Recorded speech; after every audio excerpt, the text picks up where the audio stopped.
Di antara zuriat luar daerah membimbing umat, di Baro Syekh Ali Junaidi, Tenggarong Syekh Abu Talhai, Barabai Kupi Syekh Abdul Rahman, Syekh Ahmad Belimau di Kandangan, Syekh Sa'duddin Taniran Kandangan, Syekh Salman Farisi di Rantawan. Ya Jaddan al-Arsyadi Imamun al-Banjari, Ya Jaddan al-Arsyadi Imamun al-Banjari, Ya Jaddan al-Arsyadi Misbahuna Banjari, Ya Jaddan al-Arsyadi Misbahuna Banjari. Abu Hamid di Sampitan, Syekh Muhammad Arsyad di Pagatan, Pengaron Muhammad Amin Qadi, Marabahan Abdul Samad Qadi, Banjarmasin Jamaluddin Mufti, Sumatera Syekh Abdul Rahman Mufti, di Bangil Syekh Syarwani Abdan. Kalau boleh jujur ya teman-teman, banyak sekali istri yang gak sadar dosa terbesar itu sering datang dari cara kita memperlakukan suami kita. Bunda-bunda, mau tahu nggak antara suami dan istri, siapa sih yang paling banyak sering jatuh ke dalam dosa? Bukan berarti suami itu selalu benar, bunda. Tapi kalau kita mau jujur, di dalam rumah tangga itu, istri seringkali tergelincir pada dosa kepada suaminya. Dan itu bukan pendapat saya, bunda. Tapi sudah jelas disebut oleh Rasulullah bahwasanya kebanyakan penghuni neraka itu adalah wanita yang kufur nikmat terhadap suaminya. Sudah pernah dengar kan? Kenapa ya bisa seperti itu? Karena dosa kepada suami itu sering sekali muncul dari hal yang kita anggap kecil. Kita mengeluh, meremehkan usaha suami, membanding-bandingkan suami dengan orang lain, tidak menghargai usaha dia, atau kita itu sering sekali tidak patuh padahal itu sudah menjadi kewajiban kita. Sedangkan kalau suami, ada suami yang zalim, ada suami yang tidak bertanggung jawab. Tapi kalau dibandingkan antara 10 pasangan, mungkin hanya ada satu suami yang benar-benar zalim sama istrinya.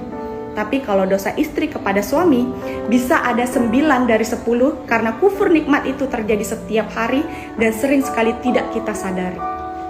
Bunda-bunda, bukan berarti kita ini harus membenarkan semua perlakuan suami. Bukan. Tapi kita harus sadar bahwa ketaatan kita kepada suami itu adalah ibadah. Dan menghargai suami itu bukan merendahkan diri kita, tetapi menjaga keberkahan di dalam rumah tangga kita. Kalau suami salah, kita ingatkan dengan lembut. Kalau suami sudah berusaha meskipun dia tidak sempurna, jangan sampai kita kufur nikmat. Semoga Allah menjaga rumah tangga kita, menjaga hati kita, dan menjauhkan kita dari dosa-dosa kecil yang tidak terasa, tapi dihitung besar di hadapan Allah. Barakallahu fiik. Silakan ibadahmu itu di akhir zaman diviralkan, tidak ada masalah. Izharan li'ubudiyatikum, untuk menampakkan rasa ubudiyahmu. Kenapa kok diperbolehkan mengumumkan ibadah di akhir zaman, diviralkan di akhir zaman? Kenapa? Alasannya satu, Syekh Abdul Hasan Asy-Syadzili, kama yatadhaharu ghairukum bil ma'asi, karena lainnya kalian itu sudah memviralkan maksiat. Maksiat di kalangan kita itu di akhir zaman sudah viral. Maka kebaikan tidak ada masalah, monggo diviralkan.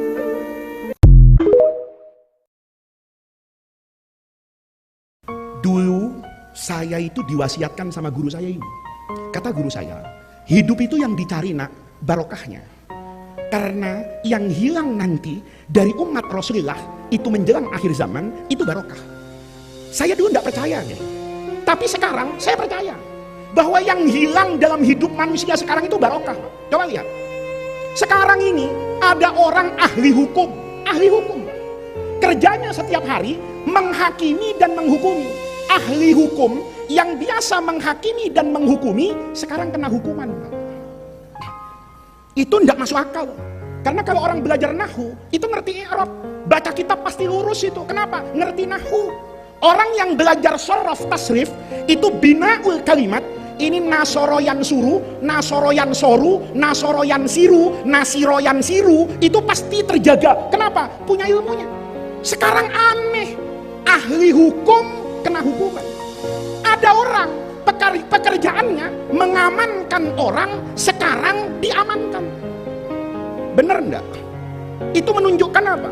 Barokahnya ilmu itu hilang. Ilmu sekarang mungkin hebat, tapi barokahnya dicabut sama Allah. Maka yang kita cari dalam hidup itu barokah. Karena kalau sudah dapat barokah, hidup kalah segala-galanya, itu hidupnya sejahtera. Asal dapat barokah. Dulu ada cerita, ini guru saya cerita. Kata guru saya gitu. Dulu ada santri datang ke kiainya. Kiainya ini sufi besar di Irak, Imam Ibrahim bin Adham. Kata muridnya, guru, tolong doakan saya. Gurunya balik tanya, kamu minta doa apa nak? Kata muridnya, ya doa yang biasa guru. Doa apa yang biasa? Ya kalau sakit, doanya minta sehat. Miskin, doanya minta kaya. Bodoh, doanya minta pinter. Janda, doanya minta jodoh. Pasti begitu lah. Kata santrinya, ya guru, tolong doakan saya. Jadikan saya orang alim, punya pangkat, punya jabatan, punya harta, sehat. Kata gurunya, jangan. Orang itu jangan minta banyak ilmu, jangan minta banyak harta, tapi yang diminta itu barokah.